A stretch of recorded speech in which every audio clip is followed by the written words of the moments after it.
वो छोटी छोटी सी एक वहां पे एंटीना की उसकी डबियां बना करती थी और हम लोग इकट्ठे बैठ के उसको बनाया करते थे। और फिर बिल्डर्स के पास जाना और वो 8-8 फ्लोर सीढ़ियां चढ़ के ऊपर जाना और उनसे ऑर्डर्स लेके आने और एक छोटे से कमरे में असेंबल करके। कहां से तुमने वो काम शुरू किया था? मैं आज सोचता हूं कि तुम्हारी सोच कितनी ऊंची थी। तुम ऊंचे सपने ही रखते थे, ऊंची सोच भी रखते थे। कहां से आप लोग बोल रहे हैं? उसके बाद क्या किया आप? उसके बाद मैंने नौकरी तो मैं कभी भी नहीं करना चाह रहा था, क्योंकि मैं अपना बिजनेस ही करना चाह रहा था। तो मेरे ख्याल से 2-2.25 साल मैंने नौकरी करी वहां, एंड उसके बाद फिर मैंने अपना काम शुरू कर लिया, सेम बिजनेस। या केबल टीवी। उस टाइम डिश एंटीना का तो मैंने शुरू नहीं किया, केबल टीवी का बिजनेस था, MTV CATV business. So I became an installer. Okay. सो मैं इंस्टॉल करने लग गया सिस्टम्स। तो इतने सारे काम आपके हो गए, फिर आपने अपना केबल का काम शुरू किया, वो फिर बंद किया आपने उसके बाद? केबल टीवी का काम बहुत अच्छा चला, तो उसमें मैंने मतलब जैसे कहते हैं अच्छा बिजनेस किया, थोड़ा ब्रांड भी खड़ा किया। Su-Kam brand was day one से I started with Su-Kam only. अच्छा। एंड वो काम मैंने फिर 2000 के आसपास बंद किया, क्योंकि 97-98 में मैंने इन्वर्टर का काम शुरू किया था, एंड मुझे लग रहा था ये बिजनेस बहुत अच्छा चल रहा है। केबल टीवी का भी आपका नाम सुकैम ही था? केबल टीवी में सुकैम था। ओके। तो डिशेज जो बनाई या कुछ भी सैटेलाइट रिसीवर बनाए, मॉडलेट्स बनाए, they were all in the name of Sukam only. फिर इन्वर्टर बनाने का ख्याल कैसे आया? मेरे घर में एक इन्वर्टर था जो खराब ही रहता था। जब वो ठीक करने आता था, जो लोग आते थे, कभी बैटरी उठा के ले जाते थे, कभी इन्वर्टर उठा के ले जाते थे। तो मैं भी एक दिन तंग आ गया, तो मैंने भी खोल के देखा भी क्या है, और मुझे रियलाइज किया कि ये बहुत ही बुरे हाल में है इन्वर्टर जो बना हुआ था। फिर मैंने बाकी इन्वर्टर मंगवा के चेक किए, तो मुझे लगा ये ट्रेड मतलब इसमें घुसा जा सकता है, तो ये वजह रही। तब तक आपने इतना पैसा कमा लिया था नए बिजनेस शुरू करने के लिए? आपके पैसे थे या कैसे? वो तो मैं कभी दिमाग नहीं लगाता, मतलब पैसा कमाया या नहीं कमाया, जो काम करना है उसमें पैसा कमाने का क्या लेना देना। कहाँ से अरेंज करते थे? कैसे उधार लेते थे लोगों से? वो तो आपने मेरे दोस्त मिल लिया, वो भी बता देंगे कि उधार तो मैंने अपने दोस्तों से भी सबसे लिया पैसा। यहाँ बैठे सभी दर्शकों को एक बात मैं बताना चाहूंगा कुंवर के बारे में। जब भी कभी घूमने जाते थे, इसके वॉलेट में कभी कोई पैसा नहीं होता था, लेकिन ये चल देता था। और इसका सबसे ज्वलंत उदाहरण ये है कि आप अभी भी इसका वॉलेट चेक कीजिए, इसका कोई पैसा नहीं पड़ा होगा। हाँ, क्रेडिट कार्ड हो सकते हैं, प्लास्टिक मनी हो सकती है, पर कैश बहुत मामूली सा होगा, क्योंकि इसने कभी पैसे की तरफ ध्यान ही नहीं दिया। और ये हमेशा ऊपर अपने लेवल को ऊपर उठाने की बात करता रहा है, कभी पैसे की तरफ ध्यान नहीं दिया। वॉलेट चेक तो नहीं करना है हमें?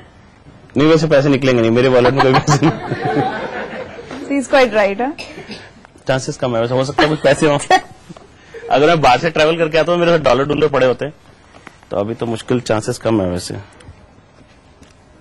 100, 200, 250 रुपए निकलेंगे। एक्चुअली पैसे रखने की कभी आदत ही नहीं है। और ये नाम सुकैम, ये मैंने कॉलेज में सोचा था, क्योंकि वो पेन के लिए सोचा था, क्योंकि तब मैं पेन बेच रहा था, तो मैं सोचा था कि मैं पेन बेचूंगा। हाय गॉड, सपने हर वक्त चलते रहे। सपनों के बिना जिंदगी क्या है? आज आप जिस मुकाम पर पहुंचे, आप खुश हैं अपनी जिंदगी से? I am quite comfortable. हम आपके अभी के घर की तस्वीरें लोगों को दिखाना चाहते हैं।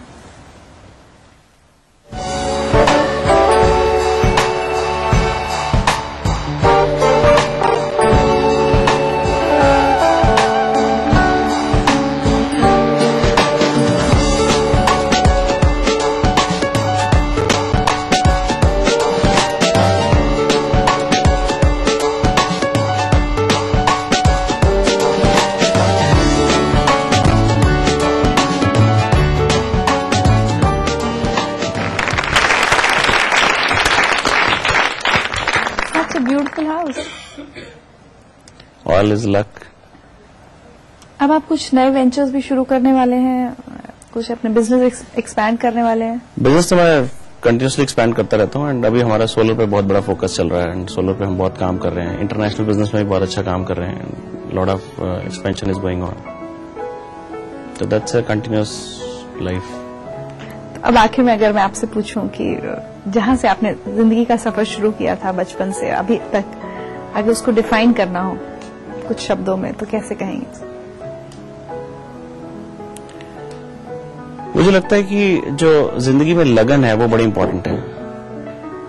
एंड मैं शुरू से सोचता था मैं कुछ बनूंगा लाइफ में, क्या बनूंगा मुझे नहीं मालूम था, लेकिन वो ख्याल रहा हमेशा कि मैं कुछ बनूंगा, और वो ख्याल आज भी ऐसे ही है। मुझे लगता है मुझे कुछ बनना है। चलिए Kumar, it was pleasure to have you on the show, और जिंदगी लाइफ की तरफ से एक तोहफा है आपके लिए।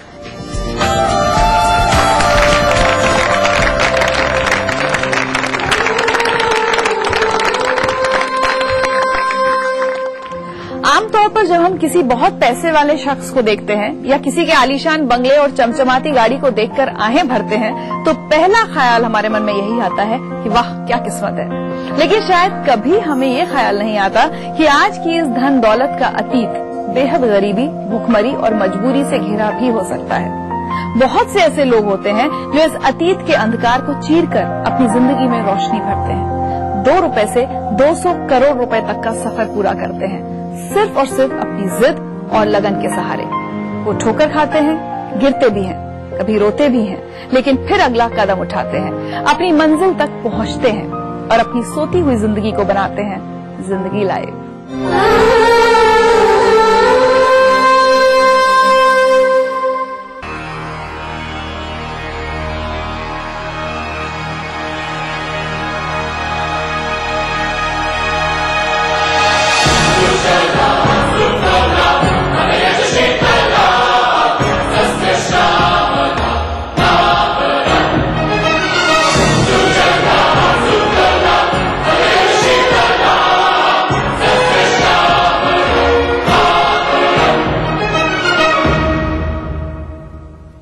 वंदे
सुजलां सुफलां मलयज शीतलां अस्य श्यामलां मातरं वन्दे।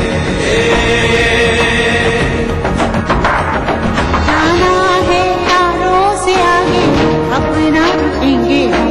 वन्दे मातरं, वन्दे मातरं। एक नई सुबह जगाई सारे जहां पे हम, हिम्मत करे आगे बढ़े अब नए रास्तों पे हम। वन्दे मातरं, वन्दे मातरं, वन्दे मातरं।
नमस्कार, मैं हूं भारती सिकलानी। सांसद जयप्रदा की गाड़ी से लाल बत्ती हटाए जाने के मामले ने तूल पकड़ लिया है। जयप्रदा द्वारा इस कार्रवाई के विरोध के बाद अब अमर सिंह भी इसमें कूद पड़े हैं।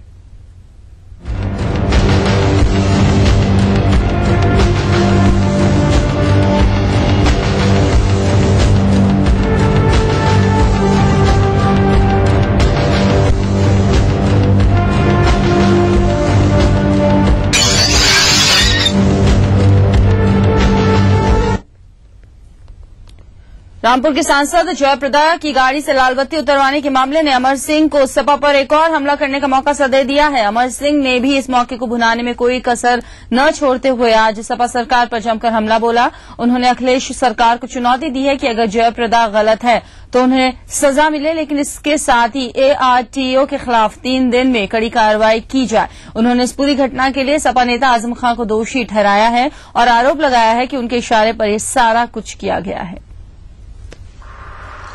जयप्रदा राष्ट्रीय महिला आयोग में इस घटना के विरुद्ध में जाएंगी और अगर 3 दिन के अंदर FIR नहीं हुआ तो भारतीय दंड संहिता के अंतर्गत महिलाओं के उत्पीड़न के बारे में जो कानून बना है उसका सहारा लेकर के इलाहाबाद उच्च न्यायालय की खंडपीठ में जाएंगे। अगर डिम्पल के घर में आजम खान के गुंडे और पुलिस जाती तो मुलायम सिंह जी को कैसा लगता? मुझे मालूम है कि कल से कोई राजेंद्र चौधरी, कोई राम गोपाल यादव, कोई आजम खान हमारे चरित्र के बारे में, जयप्रदा के चरित्र के बारे में हमें सप्लायर कहेगा, हमें दलाल कहेगा, हमें पागल कहेगा, हमें कूड़ेदान कहेगा, हमें कमीना कहेगा, हमें बेशर्म कहेगा। कह चुके हैं लोग, सुन सुनकर कान पक चुके हैं। प्रतापगढ़ में जियाउल हक की हत्या के आरोप में एक यादव बंदी हुआ है, लेकिन संदेह के आधार पर ठाकुर रघुनाथ प्रताप सिंह को निकाल दिया गया है।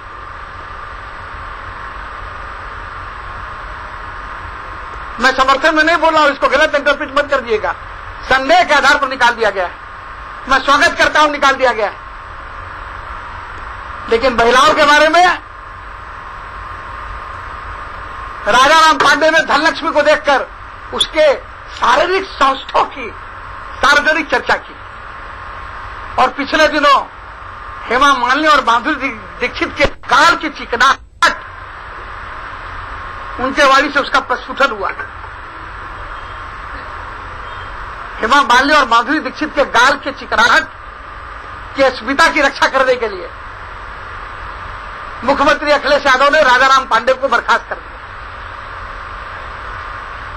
लेकिन आजम खान और उनके गुर्गों ने जयप्रदा जो सांसद है, जयप्रदा जो आपके दल में निष्ठा से आपकी सेवा की है, उसका मात्र दोष यह है कि वह जया बच्चन की तरह आजम खान के साथ नहीं खड़ी हुई, अमर सिंह के साथ खड़ी हो गई। हमारे साथ खड़े रहने की सजा उसको दी जा रही, उसे औकात बताई जा रही। तो गालों की चिकनाहट की चर्चा करने पर, एक अधिकारी के शारीरिक सौष्ठव का बखान करने पर आपकी नैतिकता इतनी ऊंची है अखिलेश कि आपने एक मंत्री को बर्खास्त कर दिया। धन्यवाद, साधुवाद। तो 2 बार 16 साल से लगातार जो संसद में है, राज्यसभा और लोकसभा में, उस सांसद के घर में कौशलेंद्र यादव ने प्रवेश कर अनधिकृत रूप से प्रवेश करके आजम खान के खड़े रहते जो छेड़छाड़ की है, जो गड़बड़ी की है, जो उत्पात मचाया है लाल बत्ती के नाम पर, इसके बारे में आप में हिम्मत है कि आप आजम खान को बर्खास्त करेंगे? है हिम्मत बर्खास्त करने की आजम खान को? है हिम्मत कौशलेंद्र यादव को छू देने की? गंगाधीन यादव, कौशलेंद्र यादव, यह लाइसेंस है, सैयाद है कोतवाल तौर। अमर सिंह यही नहीं रुके। उन्होंने कहा कि जयप्रदा मुलायम सिंह को अपना पिता मानती है और अखिलेश को अपना भाई मानती है, और अगर महिलाओं पर अभद्र टिप्पणी करने पर मंत्री राजाराम पांडे को हटाया जा सकता है तो आजम खां पर और ARTO पर कार्रवाई क्यों नहीं की जा रही है? पिता समान मुलायम सिंह और भाई समान अखिलेश चिंगारी जो कोई भड़के तो सावन उसे बुझाए। अब सावन जो आग लगाए उसे कौन बुझाए? मंत्री तपती हुई जनता का सावन होता है, उसके जीवन की चिंगारी को बुझाता है। ये एक ऐसा मंत्री खोज के लाए हैं जो चिंगारियों का प्रज्वलन करता है, और इस प्रज्वलन में मैं चाहता हूं कि आजम खान रहें, क्योंकि आजम खान जब तक रहेंगे इसी तरह से महिलाओं का शोषण उत्पीड़न होगा, और पूरा उत्तर प्रदेश और रामपुर में आजम खान का शासन होगा। लेकिन सुषमा स्वराज जी, बेनी प्रसाद वर्मा के दुर्वचन का आपको बहुत बुरा लगा, आप रक्षा में खड़ी हो गई, जयप्रदा की रक्षा में आप नहीं खड़ी होंगी। इन सबके बीच अमर सिंह ने यह भी कहा है कि ARTO का नाम के आगे यादव लगा हुआ है और शायद इसीलिए उस पर कोई कार्रवाई नहीं हो रही है। यादव है उसका नाम, इसलिए उसका कुछ नहीं होगा। लेकिन बात निकलेगी तो फिर दूर तलक जाएगी, और इसलिए दूर तलक जाएगी कि दिल्ली बलात्कार कांड के बाद किसी महिला के घर में, वो भी जयप्रदा ऐसी महिला के घर में, सांसद के घर में अनाधिकृत रूप से प्रवेश करके पुलिस बल लेकर के दुर्व्यवहार की भारी कीमत चुकानी पड़ेगी, अन्यथा महिलाओं के रक्षा के लिए बनाए गए कानून के परकचे और धज्जियां उड़ जाएंगे।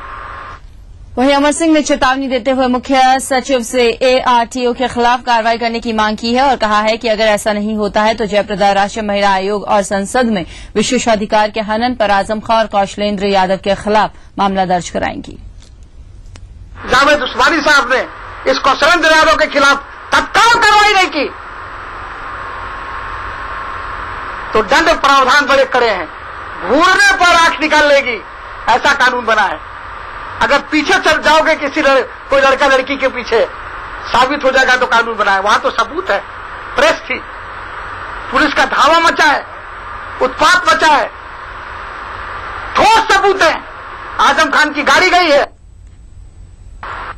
तो दिल्ली बलात्कार कांड के बाद महिला उत्पीड़न के लिए जो कड़े कानूनी प्रावधान बने हैं, उस कानून की बैसाखी का सहारा लेकर राष्ट्रीय महिला आयोग और संसद में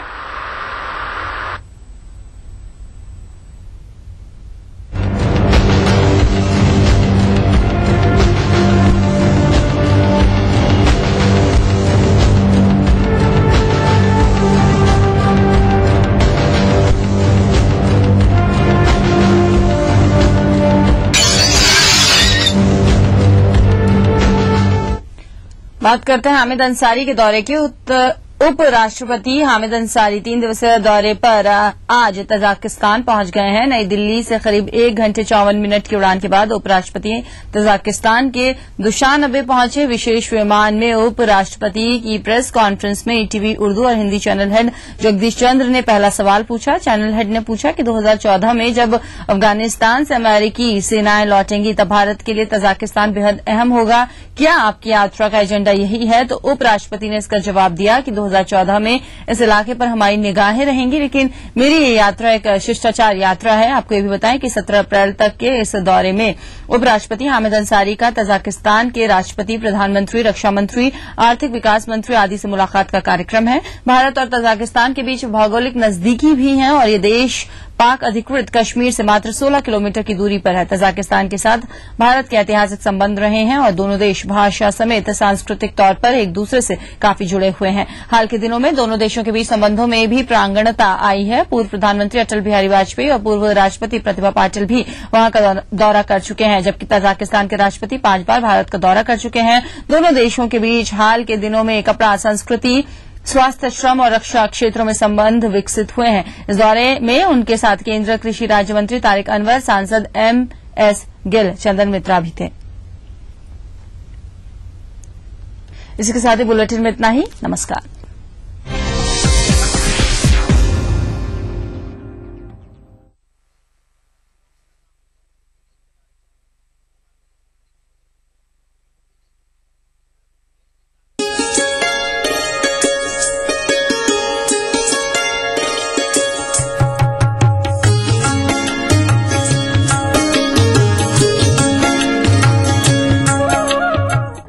हवा में है ताजगी, न खान पान में है शुद्धता, फिर कैसे रखें जीवन में खुद को फिट, ये है हम सभी की समस्या। नमस्कार, आप सभी का बहुत बहुत स्वागत है हमारे विशेष कार्यक्रम आयुर्वेद के चमत्कार में।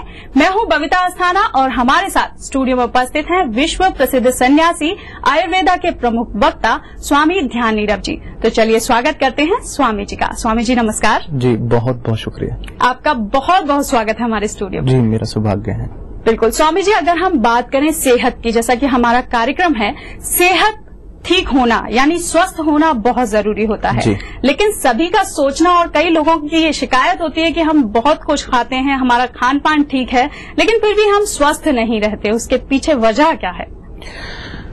वजह मेन ये कि लोग ये समझते हैं कि सेहत खाना खाने से बनती है। मैं ये कहता हूं कि सेहत खाना खाने से नहीं बल्कि उसे पचाने से बनती है।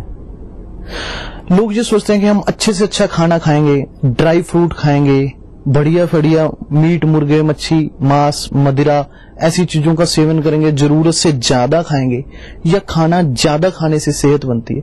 ऐसा लोगों को वहम हो गया है। लेकिन सही मायने में सेहत जो है वो खाना खाने से नहीं बल्कि उसे ठीक ढंग से पचाने से बनती है। जब आपकी मशीन खराब है तो आपका आउटपुट गलत निकलेगा, जब आपकी मशीन सही होगी तो आपका आउटपुट भी सही निकलेगा। लोग क्या कर रहे हैं, ज्यादा अच्छा खा रहे हैं, ज्यादा बढ़िया खा रहे हैं, ज्यादा महंगा खा रहे हैं, सोचते हैं कि मैं ओवर खाऊंगा, एक्सेस खाऊंगा तो मैं जल्दी तगड़ा हो जाऊंगा।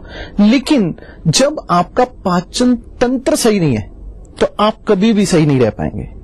अगर पाचन तंत्र सही है तो आप अगर सूखी 2 रोटी भी खाएंगे तो भी वो आपके शरीर को लगने लग जाएगी, और जब वो लगेगी तो आपका खून बनेगा, आपकी सेहत बनेगी, आपकी ताकत बनेगी, आप मोटे तगड़े खूबसूरत एक राइट पर्सनैलिटी जैसी की होनी चाहिए व्यक्ति की। जैसे हम कहते हैं कि यंग लगना चाहिए, जैसे शरीर फिट दिखना चाहिए, वैसी होना शुरू हो जाएगी। तो मेन खाना पीना इतना बड़ा रोल नहीं, आपका पाचन तंत्र, आपका लिवर सिस्टम, आपकी इंटेस्टाइनल सिस्टम, आप जो भोजन खा रहे हैं उसका पूरा का पूरा जूस, उसका पूरा का पूरा रस निकालना, वो इस चीज पर निर्भर करता है। जितना अच्छा जो आदमी खाता है अगर वो उतना अच्छा पचा ले तो उसके चेहरे पर लालिमा अपने आप बढ़ जाएगी, उसकी खूबसूरती अपने आप निखरने लग जाएगी।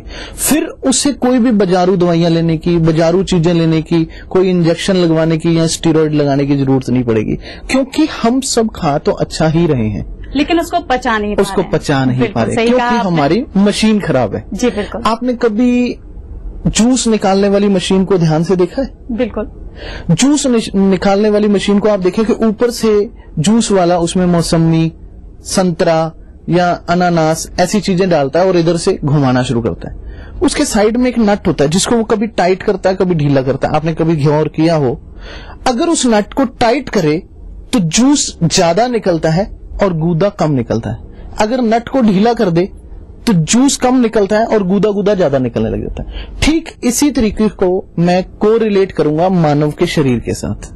अगर उसका पाचन तंत्र जो सही है, अगर उसकी इंटेस्टाइनल पावर सही है, अगर उसके शरीर में दम है, अगर उसका लिवर सिस्टम राइट काम कर रहा है, इंटेस्टाइन उसकी पूरा सक कर रही है जो भोजन में से खा रहा है, अगर वो उसको सही तरीके से पचा पा रहा है, उसका निचोड़ निकाल पा रहा है, उस खाने में से ताकत को खींच पा रहा है, तो उसका शरीर ऑटोमेटिकली सही रहेगा। जी बिल्कुल। उसके शरीर पे अपने आप नूर, लालिमा, चेहरे पर रौनक, खूबसूरती, बदन फिट, मसलदार वजन और शरीर बदन ऐसा बनने लग जाएगा, टाइट हो जाएगा उसका। स्वामी जी, डाइजेशन की आपने बात कही, यानी पाचन तंत्र की और पाचन क्रिया की आपने बात कही, लेकिन आम व्यक्ति कैसे समझे कि पाचन क्रिया ठीक रखनी है और किस तरीके से वो उसको ठीक रखे?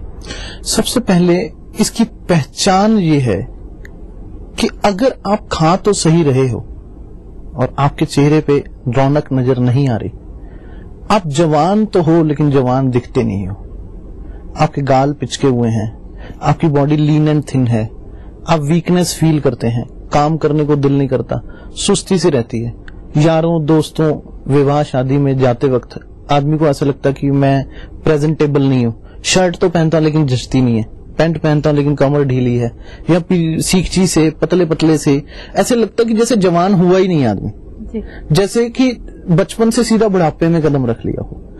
तो हो क्या रहा है कि लोग इस बात को समझ नहीं पाते कि उनका डाइजेशन सिस्टम खराब है। वो जो खा पी रहे हैं वो उनको लग नहीं रहा है।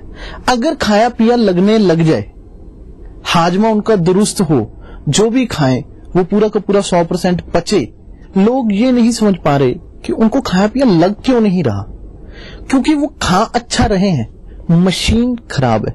अब मशीन खराब होगी तो जूस पूरा निकालेगी नहीं, और जो खा रहे हैं वो सीधा सीधा मल बन के टॉयलेट के रास्ते बाहर निकले जा रहा है। अगर उसकी आंतें सही हैं, उसका लिवर सिस्टम सही काम कर रहा है, उसको पच पूरा रहा है, उसको लग पूरा रहा है, तो उसका शरीर जो है वो 100 का 100% खींचना शुरू कर देगा, और जो फोक है, जो बेकार है, जो वेस्टेज है वो बाहर जाएगा।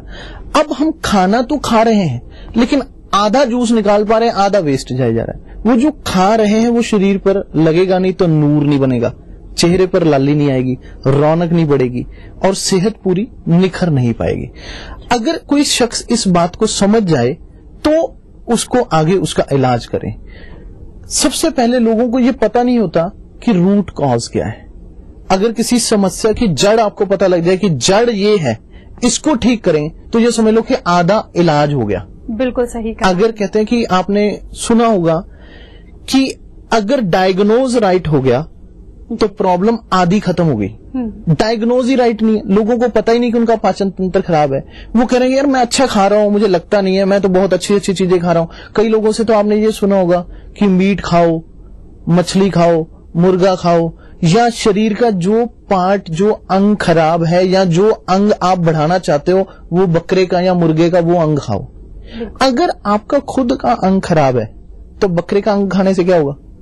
आपका लिवर सिस्टम तो सही काम कर नहीं रहा, आपके अंदर एनर्जीज तो पूरी बन रही थी, आपकी मशीन तो पूरा काम नहीं कर रही, तो कैसे हो सकता है कि आपकी सेहत बन जाए? तो सेहत बनाने के लिए डाइजेशन सिस्टम सही होगा तो सेहत आपकी अपने आप दिन प्रतिदिन निखरते जाएंगे, आप अपने आप खूबसूरत, आपकी पर्सनैलिटी निखरती जाएगी, आपके जो कपड़े पहने हैं वो लगने लग जाएंगे, आपके चेहरे पर रौनक नजर आने लग जाएगी, आप यंग नजर आने लग जाएंगे, और लंबे समय तक भी आप जवान रहेंगे।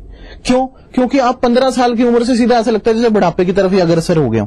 आपके चेहरे पे नूर तो है नहीं, रौनक तो है नहीं, और अगर ये नूर और रौनक नजर आने लग जाए तो आपकी खूबसूरती देखे नहीं, मतलब झेली जाएगी, पहचान लगेगी कि वाह क्या बात है, पर्सनैलिटी है, ये है एक यंग आदमी की पहचान, वो नजर आना शुरू हो जाएगी। बिल्कुल सही कहा स्वामी जी आपने, लेकिन यहाँ पर हमें ये तो समझ में आ गया कि पाचन क्रिया ठीक नहीं होने से हमारे चेहरे पर नूर नहीं होता, और बिना नूर के कहते हैं कि कोई काम भी नहीं होता। जब तक आपका व्यक्तित्व अच्छा नहीं है कोई आपसे प्रभावित भी नहीं होता। तो ऐसे में बहुत जरूरी है पाचन क्रिया को ठीक रखना, लेकिन उसके लिए इलाज क्या किया जाए? मेन चीज पाचन तंत्र को सही करना चाहिए जी। पाचन तंत्र के लिए हमारी सन्यासी आयुर्वेदा ने बरसों के शोध से एक ऐसी दवा को तैयार किया है जो आपके पूरे के पूरे इंटरनल सिस्टम को ठीक करती है। जब आपका सिस्टम ठीक होगा तो आपका आउटपुट अपने आप ठीक हो जाएगा। जब आपकी जूस निकालने वाली मशीन ठीक होगी तो जूस अपने आप राइट निकलेगा, वेस्टेज कम होगी। वरना आप जो खा पी तो रहे हैं